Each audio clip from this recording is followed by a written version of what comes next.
The Titanic, जिसे दुनिया भर में कभी न डूबने वाला जहाज माना जाता था, लेकिन आज से करीब 100 साल पहले कभी न डूबने वाला ये जहाज डूब गया और इसके डूबने का रहस्य आज भी साइंटिस्ट सॉल्व करने में जुटे हैं। जहां 3 लोगों में से सिर्फ एक ही इंसान बच पाए थे, वहीं 1500 से ज्यादा लोगों ने इस दुर्घटना में अपनी जानें गंवाई।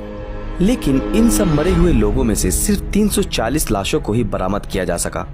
तो अब ये सवाल उठता है कि बाकी के 1160 लाशों का क्या हुआ। चलिए उससे पहले एक रिकैप देख लेते हैं।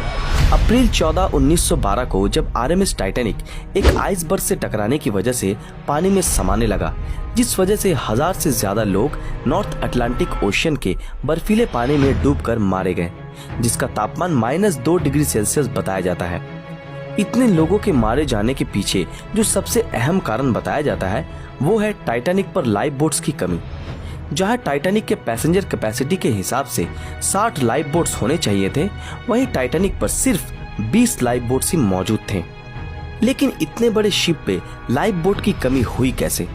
जब टाइटैनिक अपनी यात्रा शुरू करने वाला था, तब टाइटैनिक के मालिक दल ने ये देखा कि अधिक लाइफ बोट की वजह से टाइटैनिक के डेक का लुक फीका फीका लग रहा है और इसी कारण उन्होंने लाइफ बोट्स को कम करने का फैसला किया। लेकिन किसे पता था कि टाइटैनिक को खूबसूरत दिखाने का ये निर्णय इतने सारे लोगों की जान ले लेगा।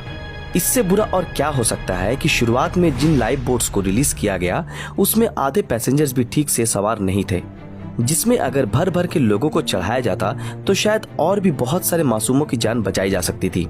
इसके बावजूद भी उन डूब रहे यात्रियों को उस बर्फीले पानी में डूबने से बचाया जा सकता था अगर टाइटैनिक के पास से गुजर रहे दूसरे शिप्स ने टाइटैनिक से भेजे गए सिग्नल्स को देख पाते।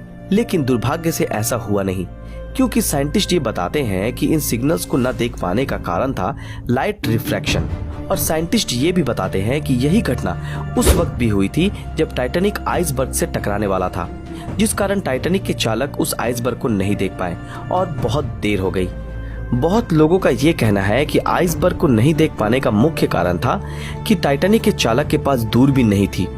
और इसके पीछे का कारण ये बताया जाता है कि जिस कबर्ड में सारे दूरबीन रखे थे, उस वक्त टाइटैनिक पे ड्यूटी कर रहे ऑन ड्यूटी सेकंड ऑफिसर के पास उन कबर्ड्स की चाबियां नहीं थी, क्योंकि उनसे पहले जो सेकंड ऑफिसर टाइटैनिक पर ड्यूटी कर रहे थे, जिनका नाम था डेविड ब्लेयर, वो दूसरे ऑफिसर को चाबी हैंडओवर करना ही भूल गए थे। और अगर उनके पास उस वक्त दूरबीन मौजूद होती तो शायद वो बहुत दूर से ही उस आइसबर्ग को देख पाते और टाइटैनिक का रुख मोड़ सकते थे और बच सकते थे। लेकिन किस्मत को तो कुछ और ही मंजूर था। खैर जो भी हो, टाइटैनिक की दुर्घटना के पीछे बहुत सारे अनहोनी का हाथ था, जिस वजह से टाइटैनिक का ये हाल हुआ। और सच्चाई ये है कि टाइटैनिक के साथ 1000 से भी ज्यादा लोगों ने अपनी जानें गंवाई और जिनकी लाशों को निकालना भी मुमकिन नहीं हो पाया। सो गाइस, अब चलते हैं हमारे असल सवाल पर कि उन लाशों का क्या हुआ जो उस दिन टाइटैनिक के साथ उस पानी में डूबे थे। सोर्स के मुताबिक टाइटैनिक के डूबने के 1 घंटे के बाद ही एक बहुत ही भयानक तूफान उस जगह के ऊपर से गुजरा जहां टाइटैनिक डूबा था, जिस कारण समुद्र में उत्पन्न हो रही बड़ी बड़ी पानी की लहरें और तेज हवाओं ने उन सारे लाशों को घटना स्थल से 50 माइल यानी कि करीब 80 किलोमीटर दूर बहाकर ले गई। और यही वो कारण था कि जिस वजह से जो पहला शिप दुर्घटना स्थल पर पहुंचा था, उन्हें सारी लाशें नहीं मिली। जिन लोगों की लाशें नहीं मिली उनकी कब्र तो समुद्र की गहराई में ही बन गई, लेकिन जिन लोगों की लाशों को ढूंढा जा सका उनको हैलिफैक्स कनाडा भेजा गया और वहीं उन्हें दफना दिया गया। हमें अभी भी एग्जैक्ट लोकेशन का पता नहीं चल पाया है, लेकिन साइंटिस्ट अभी भी ये उम्मीद लगा रहे हैं कि वो उन लाशों को ढूंढने में कामयाब होंगे, जो हर वक्त टाइटैनिक को लेकर स्टडी कर रहे हैं और जो इसके पीछे की मिस्ट्री को सॉल्व करने में सालों से जुटे हैं। इस भयानक दुर्घटना में 1000 से ज्यादा लोगों ने अपनी जानें गंवाई, जिसके बारे में सोचने से भी आज हमारी आंखें नम हो जाती है। लेकिन अफसोस की बात तो ये है कि उस दिन उस दुर्घटना को टाला जा सकता था, लेकिन किस्मत का लिखा कौन पलट सकता है। दोस्तों, आज के लिए बस इतना ही।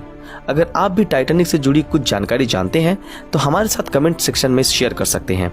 अगर ये वीडियो आप लोगों को पसंद आया हो तो इस वीडियो को लाइक और ज्यादा से ज्यादा शेयर जरूर करें।